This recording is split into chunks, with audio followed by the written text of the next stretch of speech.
This is the I Heart My Life show. Before we dive in, we want to let you know that this is a powerful episode, but it includes conversations about sensitive topics, including sexual assault. If this is a difficult subject for you, you may want to choose to skip this one. We also recommend listening when little ears aren't around, as the themes discussed are for mature audiences. Thank you for being here with us, and please take care of yourself as you listen. Welcome to the I Heart My Life show. We have Heidi Day here with us today. She's a soul healer, and I know she's going to be sharing a lot about her backstory and the work that she does today. And it's going to be incredibly transformational. So, welcome to the show, Heidi. So happy to have you here. Thank you. I'm glad to be here. So, we always like to start with people's backstory because I know for a lot of our experts and coaches and people who help others transform, there's always a story behind the work that they do in the world today. So, can you take us back and just share a little bit about your own personal journey? Sure. Yeah, I often feel like that my backstory should come with a trigger warning, right? But that is also what gives the power to my work. And so essentially, my backstory is this: sexual abuse has been a very prominent part of my life. If I were to say it accurately, I would say don't recall a time in my life throughout my whole childhood where I was not being sexually abused. So, from family members, stepfather, pastors, teachers, different people at different stages, which, of course, what we know and understand is that depending on when the abuse happens, it has a different imprint on our development. So that has been the backdrop, in addition to growing up in a home that was riddled with all kinds of domestic violence, and really the kind I was laughing, not really laughing, but a sinister laugh the other day of saying like the Lifetime movie kind of thing of really wondering, am I going to survive this? Are we going to live through it?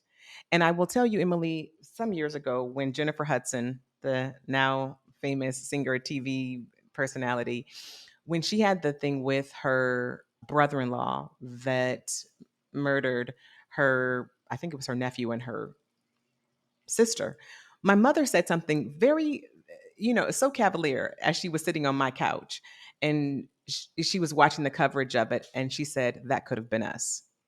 And I think that that really brings to the whole like magnitude of what my childhood was like. Wow. Thank you for sharing that so openly. I know you are an open book, but I just really appreciate the vulnerability. And so, in growing up in that sort of household and environment, as you became a teenager, as you became, even a young adult thinking about what was going to be your legacy or your career. I'm not sure if you Mm. were thinking in that way, but like what did you start to think about in terms of work in the world, or was that something that wasn't even on your radar until years later? No, it was always on my radar. And I suppose I had a belief system that was that I could somehow work my way out of my pain. I was valedictorian, class president, I was a high achiever. And with that, I had the mindset of doing, the more that I do, the further I can get away from my pain. And that is simply not the truth. And so I began volunteering in domestic violence shelters at 17, started a nonprofit in my 20s, Kyle, which was the nation's first program to use a coaching modality to support victims of domestic violence, sexual assault, female veterans. I knew that I wanted my life to be in service. Essentially, Emily, I was committed to becoming better and not bitter in the aftermath of everything that had happened in my life. And I just believed that there had to be purpose. There had to be more to my life than just what I had been through. And I believed that it could help others. Yeah, I love that. I was reading a little bit on your website and that really stood out to me. And I'm curious to know, where did you get that mindset from? Mm, Where did that come from? Because I know a lot of people go down the bitter route. yeah. What helped you go down the other route? That's a great question. I think that The spark that has always been in me, it's a double-edged sword. So I think that there is an internal spark. There was a je ne sais quoi that is with me. I believe that that same spark is the spark that has attracted perpetrators, kind of like that moth to a flame situation. But it's also the spark that believes in better. It believes in promise and healing and using our experiences as catalyst. And here is the thing, like fundamentally, I have believed that everything that everything that has happened for a reason, and that there is a gift in the situation. And it's not just for myself. I've known that. I've always known that the things that I have experienced, they're never just for me. That's so amazing that that's the way that you feel because, as a coach and someone who works with a lot of women, this is something that has come up. Sexual abuse in particular has come up for quite a few of my clients, unfortunately. And I always tread lightly when I talk about everything happening for a reason because I think it's Mhm. very challenging to think about something like that having a reason or a meaning behind it. Yeah. But Yeah. you believe that, like, literally everything does, even something that sinister and that dramatic and challenging. I do.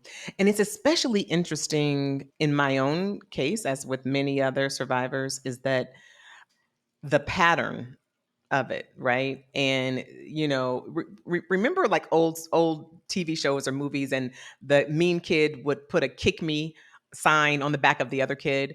For a long time in my life, I've asked, is there a sign on me that says, here I am? And it's almost as if the perpetrators can feel the blood in the water, right? Mm, So it's a journey in my own healing and in the healing of those that I get to work with, of really accepting the divinity of all of it, right? The purpose of all of it. And but that goes in along with not being bitter, because you can't be bitter and be acceptance. So some of the work that I do is around radical forgiveness, which is being grateful for all of it. Being grateful for all of it. Einstein says if anything is a miracle, everything is a miracle. So really like challenging myself to ask myself, what's here for me now? How can I grow? What needs to happen as a result of what I have experienced or what I am experiencing? I mean, my husband passed away earlier this year, and it's the I'm sorry. same, thank you, but it's the same conversation that I'm having. Like, wow, I've gone from wife to widow and a single mom of 4 kids. What is this about? Like, I didn't see this in the cards, right? But being able to have acceptance with it and to find purpose in it. That's so beautiful. And when you work with your clients, what is the process to help them get to that place? Because I imagine a lot of people come to you and they might still be in that bitterness or Mhm. that, lack of acceptance. So what does that journey look like? Yeah. So I have a framework, the Well Healed framework, and I have been honing this, and really I believe it was gifted to me. And the framework is essentially this, that we need to understand our beliefs, and that our beliefs are connected to our experiences and then our feelings, because our feelings are what drive us, and understanding as well our patterns, because those are the things that we're doing consistently, and then really kind of like upgrading into our practices. So, if you would look at it from the standpoint that our emotions, our feelings, our beliefs, our thoughts, those are all the software, right? This is the software that we're running from. Our beliefs absolutely create the container in which we live. Our bodies, that's the hardware. And we need both of those things to be running optimally in order for us to be what we call in my space in our divine ideal, the blueprint of why we were put here. And so when we have trauma, it disrupts the blueprint. Like I was saying earlier with my experiences, the abuse that I experienced at 4 landed very differently than that I experienced at 14, right? It hit in a different space. And so really being able to unpack that and understand where that's showing up in my body, where that's showing up in my practices, and being able to do that kind of work. And I do the same thing with my clients. Oftentimes they're coming and they're like, this is going on, my relationship is not what it needs to be, or I'm really winning typically in my career. That's what they usually are coming from. But there are these other places that really feel very hollow and empty. And so beginning to unpack that four-part process of our beliefs, our feelings, our patterns, and our practices. And that is how we get to the place of, ultimately, what I say is that you're able to achieve more cells, more serotonin, and more sex when we do our healing. But Hmm. oftentimes we want to, like, okay, I just want to kill it. I want to get a new funnel. I want to get a new coach. I want to do this. And our professional development cannot and will not outpace our personal development, our healing. That's what undergirds everything else. So yes, you want to crush it in your business. Yes, you want to feel happy. Yes, you want to have better intimacy, whether it's with your partner or with your kids or with yourself. But until you do your healing work, those things will always be elusive. Yeah. And what would you say to the person who, like you said, has come to you and they have had some level of success, but they haven't done the healing work? Is it that there is some level of success possible, but now to go to the next level, healing is required? Yes, success is absolutely possible, right? We can look around at many people that we see that are successful, and we also see these same people crashing and burning. And or we see them not able to sustain that success. We see them having really maladaptive behaviors that don't allow them to have balanced success. And that's really what I'm about, is that you ought to be able to enjoy the success that you have. And if you haven't done your healing work, you can't enjoy it. So what happens, Mhm. most people come to me and they're like, what the hell, Heidi? Like, I am a doctor. I have done this. I am, I have achieved that. I'm well traveled. I'm well educated. I'm all of these things. And I'm like, yes, but you're not well healed. Mm. And if you're not well healed, then those empty spots, those holes in your soul will continue to haunt you. And you cannot stuff achievements. You can't stuff accolades in your hurt spots. It is not sustainable, and there's no joy in that. So true. And so when you think about your own personal journey, you mentioned that things are going to land differently for the 4-year-old versus the 14-year-old. What did your healing journey look like? Did you have to do it kind of chapter by chapter, or I'm just curious to know what that process looked like for you? Yeah, I think that the more accurate question is in present tense, is what does it look like, right? So here is how I view healing. And if your listeners can have kind of this, put this image in your mind's eye of a tornado. So up at the top, right, when you are swirling and life is completely out of control, everything in your life is being picked up by your trauma, by your dysfunction, your relationships, your health, your everything. And as you begin to descend down, it becomes a bit less disruptive, less things that are being disrupted by the trauma. And it continues to get smaller and tighter until you are able to have a full bank of personal resources, so that when the trauma happens, because ultimately what we need to be able to bring ourselves back to regulation. So our central nervous system is being dysregulated. We have these triggers, they pop up. And when you're up high, when things are crazy, you can't find your way out. And for the women that I work with, most of the time, how they find their way out is they reach for another success. They reach for crushing another goal, 10xing their business, whatever that case may be. For me, what I have learned is I cannot outperform the pain, and I get to feel my feelings fully. It happens on a day-to-day practice. It happens as I am having my own triggers and my own experiences and realizing, oh, okay. Ouch, ouch. I see that. But now I have the resources and the tools, and I'm like, yeah, we're not going down. And listen, when I tell you I have been in the pits of hell where I wake up and am just devastated that the day has started again, that there is another day. Yes, I have been there.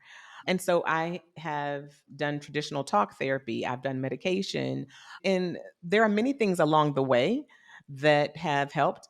Now I am just very well supported and personally resourced, right? So having all of the different tools, both externally, right, like from that kind of support, but also of understanding what I need, be it breath work or essential oils or just all the different tapping, all the different modalities that I have picked up along the way that I use to bring my central nervous system back into that place of being regulated so that I don't have to be in the swirl.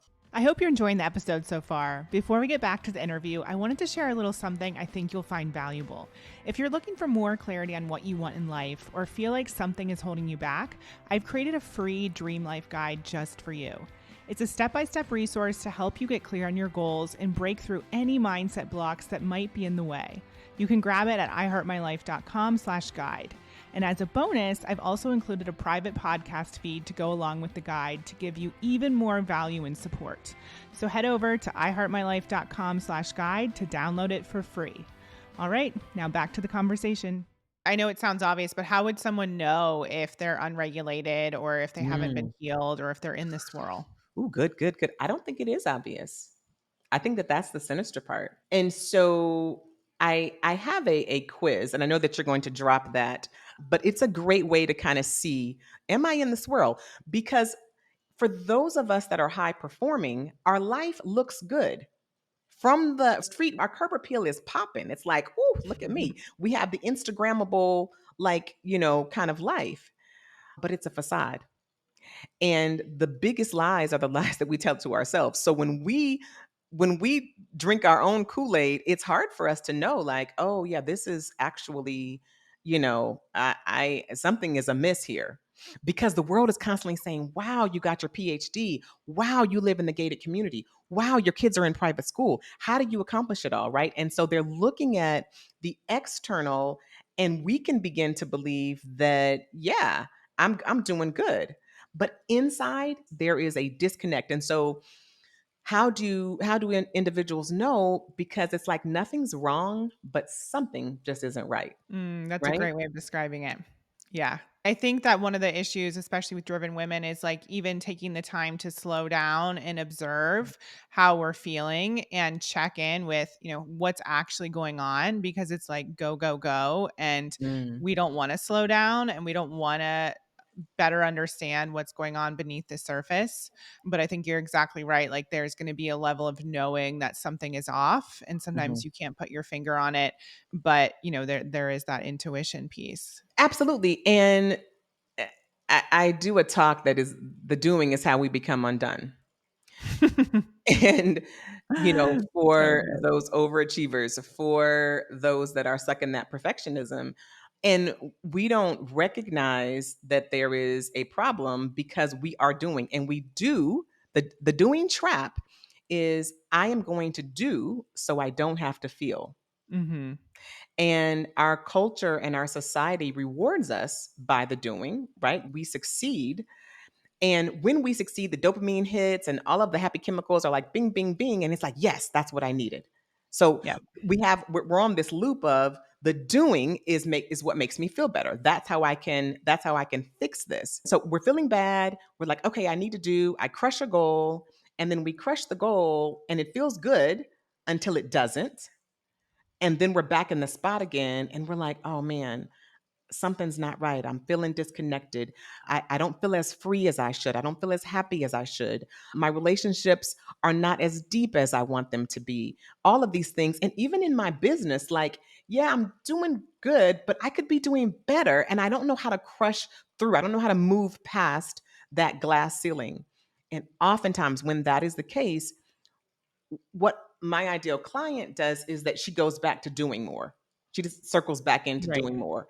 And it just becomes a really difficult merry-go-round, like a sickening merry-go-round that she stays on until she, and to your point, says, I'm stopping the madness. Mhm. Because what she intuitively knows without maybe saying these words is that her success has become our anesthesia. Mm. Wow. She's using that success to numb what she doesn't want to feel. Yeah. Wow, incredible. And for most of your clients, what are they coming to you? I mean, I know why they're coming to you, but what ultimately is the thing that needs to be healed? The idea that they are not enough. I'm sure a lot of people are nodding their heads and can relate to that or resonate with that. Is that something that you also had to heal? I think it's healing, right? Like I think it is a healing, especially as women, because we fought for equality. We have fought to be able to have the right to be in the boardrooms or to be wherever. And it was a fantastic fight, and is one that is still ongoing, right? When we look at the disparity between pay and access to being upwardly mobile. The challenge, however, is we've been fighting a man's game, right? The good old boys kind of situation. But we're not, that's not who we are. And so being able to dial in to, and one of the things in helping my clients is really understanding their divine feminine energy and that androgynous of both of us, that when we are so hard driven to succeed and we're only using male techniques, perspectives, energy, like deep energy of how do I, what does it look like for me to win, what game do I play, when we're in that space of really dialing into it using masculine energy, then we're playing a game we ultimately can't win. And when we win in that way, we lose in another way. So it's back to that balance success thing. So being authentic, and authentic of realizing like my femininity, my soft side, my emotion, my intuition, all of the things that make me magnificent as a woman, that is actually my secret sauce. But when I think I have to kill it, I have to crush it, I have to be aggressive, I have to, I have to, my success has to look like, my journey has to look like my male counterparts. I'm playing outside of a game that I ultimately can win. Yeah. And how do you find people can marry the concept of, I can be in my divine feminine and I can also build a successful business, which, there's really no way around it from my perspective. It takes hard work to build something from, nothing. But how can you marry those two things if you have a big goal like driving your business forward or, making more money or advancing in your career?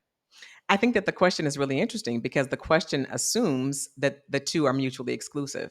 I'm here to call bullshit on it. And so how we advance and have very successful businesses and beautiful, bountiful bank accounts and all of that is in our divine. There isn't an either or, it is absolutely a both and, especially when we want to have success that feels good. We want to have success that feels authentic. When we want to have a balanced life and success with our families, with our health, with all of the things, we get to incorporate her because honestly, I feel like our divine feminine, I was on another show, and one of the things that popped up for me, and I thought it was so interesting. You know how we say that behind every man is a woman, Hmm. right?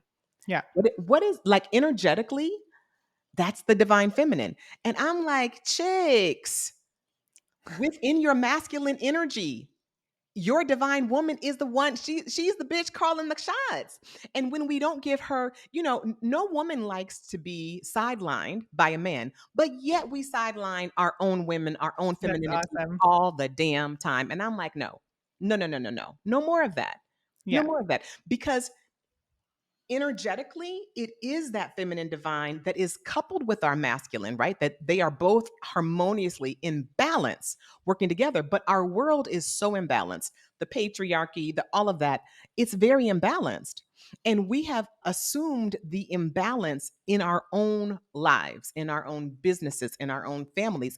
And then we wonder why stuff's not working. Mm, so good. I'm gonna listen to that part again. I can just see the visual of us silencing the woman behind us. Oh my So gosh, powerful. right? Isn't that like when I had it, I was like, "Oh, yes." Yeah. And here's another piece of that that I can say that may like hone in for you.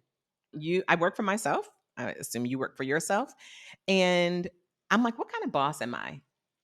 Am I the boss to myself that if myself was talking to my coworker, like, oh, she is so awful. Like, she doesn't give me any time off. If I don't get a deadline, she crushes me. How does she speak to me? What kind of boss? Am I like a bitch boss or am I like, yeah, that boss? You know what I mean?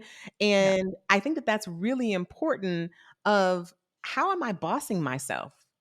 How am I governing myself as a female entrepreneur what is the position that I take with and for myself? And am I as harsh or even more harsh than someone else would be? Or do I operate in grace? And yes, I'm not saying that like, oh, we're just going to sit back and we're just going to, no. We get to get things done, absolutely. And we get to be in excellence. And in excellence, there is the effortlessness of being enough. I woke up enough. I will go to bed enough. I will function from my enoughness. And if I'm playing a masculine game, then I'm always going to feel like I'm not enough every single time. That's so great. And I'm curious to know, I know you already gave us a lot of golden nuggets, but when someone comes to you and it's so ingrained in them that hard work is the way forward, or that they're going to have to, run themselves into the ground and work all hours in order to be that next level of success that they're craving, what are some of the things that you do to help them reprogram and really bring that divine feminine to the surface? The first step is our trauma to transformation life map, which is where we create the context, where we help them to see the context of their lives so that we know where these beliefs have come from. Because if you can't see it in its full context, then you will blame yourself, you will blame your parents. And blame and denial are these two very unattractive twins that sit with us. And they keep us from really being the people, the women, the business women that we want to be. So, contextualizing is first, and that helps us to get to our beliefs of really understanding what are the beliefs? Because remember, that's the software. And so it's like having a glitch in the software. So the first thing that we're going to do is we're going to do an audit of that software and see what's up. Like really, what is it that you're believing that's creating the result that you're living? And then once we do that, then we begin to move into our feelings because we are the ones that are activating change in our life. But we must understand that our feelings are what's driving us. So we drive change, but our feelings drive us. And in the male dominated, I do a lot with emotional intelligence. And in that space, I am very keenly aware that we have to pay attention to our feelings. We have to in order for us to have the success that we want.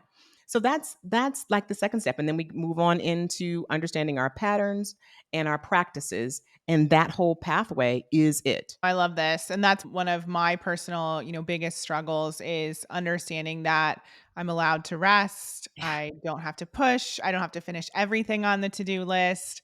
And so it's definitely, a selfish question Yeah, because it's something that's a work in progress for me for sure. And for I all of us. notice it in, family members. My mom is someone who never sits down. Like I don't see her ever finish an entire movie. She's not somebody who rests.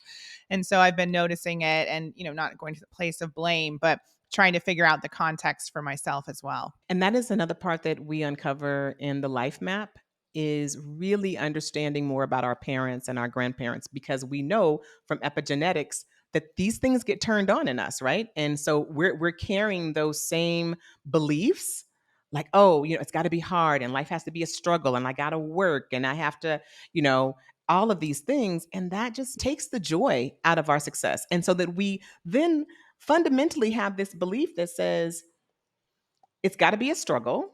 And I have to continue to bust my knuckles in order to have it. And if that's Mhm. the belief that we're operating under, the only way we know how to create success is through that vein. For sure. And what role would you say gratitude plays in all of this? Because I know for me, that was everything in the beginning when I started to transform my way of doing Hmm. things and my thinking. Hmm. Oh my gosh. Yeah. My whole body is a bright, right? Because gratitude is fundamental for rewiring our brain. What we appreciate appreciates. So I absolutely work with my clients in creating a gratitude practice fundamentally. We're starting there. That has to be a part of it. And as I said, in the radical forgiveness aspect of this, it is understanding, getting to the place, healing to the place where we can have gratitude for everything. So you're at the place where you have gratitude for everything you've experienced. I do. I can say now that I do. Sincerely, I do have gratitude for everything that I've experienced, and it's been tremendous. And from my perspective, traumas are something that happen on a continuum. There are small T's and there are big T's. I just was meeting with someone who's a doctor, and she's like, "Oh, I had a great life." And I'm like, "Great, let's talk about it, right?" And then as we begin to unpack it, we realize that there are, maybe overly critical mothers or a father that was present but not, not there, or really beginning to understand that.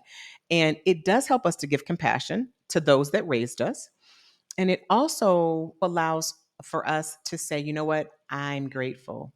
I'm grateful for all that it took to get me here. And even the hurt spots, because the hurt spots created something different in me. It's a different kind of gratitude. Not just happy, not just being grateful for all of the good, juicy and delicious tidbits, but like, grateful for the abuser, grateful for the neglect. And that's a whole nother level of gratitude. I feel like, so many people are out there talking about be grateful, but do we specifically say be grateful for the trauma? And I know that it's not an overnight thing by any means, but to get to that place must be so freeing. It is. There is freedom that comes with that. And it's empowering as well, because what we resist persists. So if I can sit in acceptance with my journey and believing that everything happens for a reason, and having gratitude for it, it then empowers me to think about, how do I make different choices moving forward so that I can have different experiences. And it's not about blame. It's absolutely Mhm. not about blame or victim blaming or being self-defeating. It's none of that. It is surrendering and acceptance. Surrendering and acceptance, having gratitude, and then being resourced enough so that I can point my ship in the direction that I want it to go, and that I can be at choice. I can be a choice, that powerful choice. And when I had the nonprofit and working with victims or survivors of domestic violence, I started that in 2003. And one of the things that was really interesting is, way back then, I was saying to the women that we served, "You're at choice, and you've always been at choice." And they're like, "Yeah, Heidi, but I didn't leave because he said he was going to kill me." And when the women that I worked with, they had to have been out of their situation, because you can't Right. heal as you're in it. So, and I'm like, yet, yes, and it is dangerous. I mean, I certainly thought that there were times I have walked in as a child on my mother being strangled and not knowing if she was going to make it.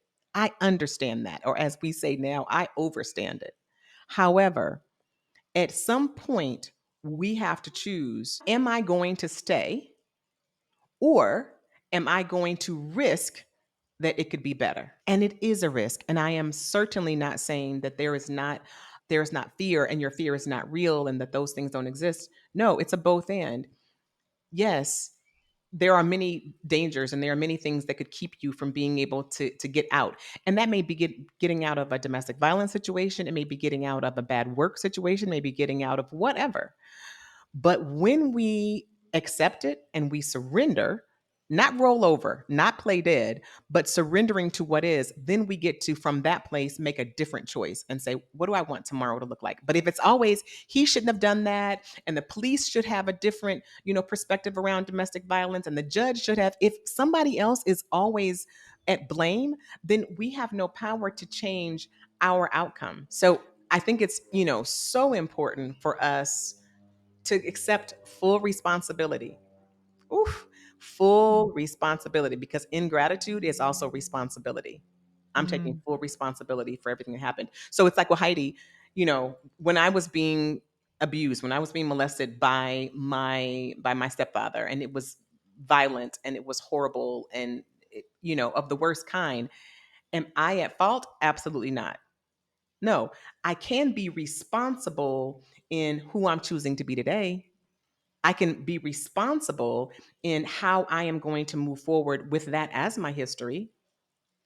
I can be responsible with how I talk to my children, and the environments that I set up for them. Yeah, thank you for differentiating that. And did you find in all of your years and working with women who have been sexually abused, is this a pattern that tends to happen in families? And the reason I ask that is, do you feel like the work you're doing is also breaking a pattern for future generations in your family? I certainly hope so. I hope so.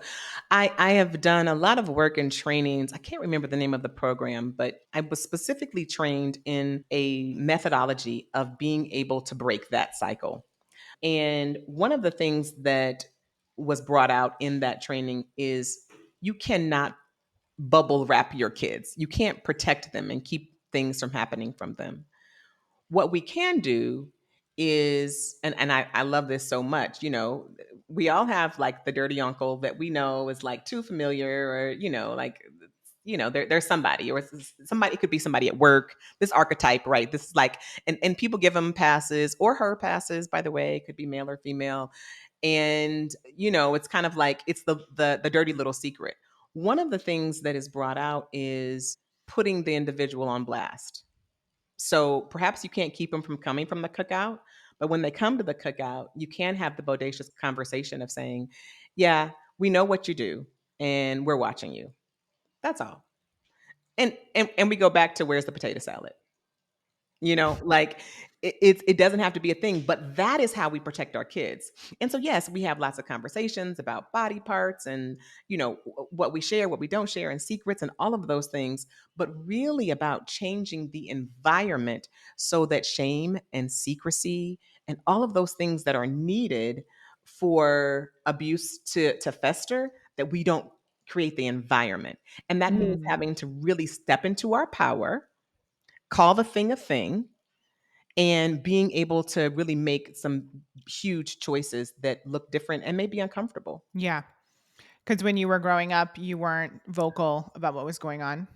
No, I wasn't vocal, and the space was not there for me to be Yeah. protected either. It Mhm. was not there. So a part of that radical forgiveness, like forgiving those that enabled, and there were so many enablers, right? There were so many. And that's a big part. The enablers are in many ways just as guilty as the perpetrators, those that are looking the other way. And I think that that actually has been a bigger part of my forgiveness work, is forgiving those that I expected and depended on to protect me that didn't. Yeah. So one of the things that I know that you talk to people about is essentially standing in the darkness. Can you tell us what that means and what it looks like? Yeah. Unless and until we stand in our darkness, we will never be able to stand in our authentic light. We can't. And so we get to feel fully and create environments and relationships and circumstances that give us the safety to feel everything, because so many people feel like, if I feel it all, like I'm going to fall apart. And I get it. I get it. But the mind is really great. The mind won't even allow certain things. Like, there have been certain aspects of my abuse that didn't even like come up until I was in a better mental space, until I was safe, until these things, were behind me. And so, really being able and giving ourselves, which goes back to our feminine divine, Emily, it goes back to that, because our feminine self it can hold us in our pain. It can hold the hurt. It can allow the tears. It doesn't shame them. Often I had a client yesterday, and she says, "Oh, forgive me, I'm becoming emotional." No, there's no forgiveness necessary. I help people find their tears so that they can heal. And unless you're letting those tears fall, however that looks like, ugly cry and all, then you can't experience the full joy, because it's masked, right? Right. If you think about our anesthesia example, under anesthesia, we can't feel the pain, but neither can we feel the pleasure, which is why your curb appeal looks good, which is why you're looking like $1 million, maybe even making $1 million, but it doesn't feel like you thought it was Mm. going to feel when you reach that level of success. So being able to stand in the shadows and having a guide, having someone who is willing to sit with you. And I'm going to tell you, there is something about holding space, like what it really looks like to hold space. When we're able to hold space, it is essentially important for us to be able to have what it takes in order to move past those painful parts. And it's a Yeah. process. It's a process, and it's a journey. Mm. It's so beautiful. Your clients are so blessed to have you to hold that space. So I know that you have a quiz that you already mentioned. We're going to Mhm. link that in the show notes. But for anyone listening, it's at wellhealed.live/quiz. Mhm. So WELLHEALED.live/quiz. And we'll link your website as well. We always ask all of our guests this one question, and I'm curious to know your answer. So, my belief system is that we are capable of far more than we give ourselves credit for. And so, I like to say that you can create a life that's even better than your dreams. So, Mhm. what would you say is one way that people can do that in your experience? Surrender, surrender. The process, you can't go over it, the pain. You can't go around the pain. You can't go under it. You get to be in it. And that everything that you want is on the other side of your healing. Everything that you fundamentally want, everything that your soul desires on a soul level, if you even allow yourself to sit with that truth. So good. Thank you.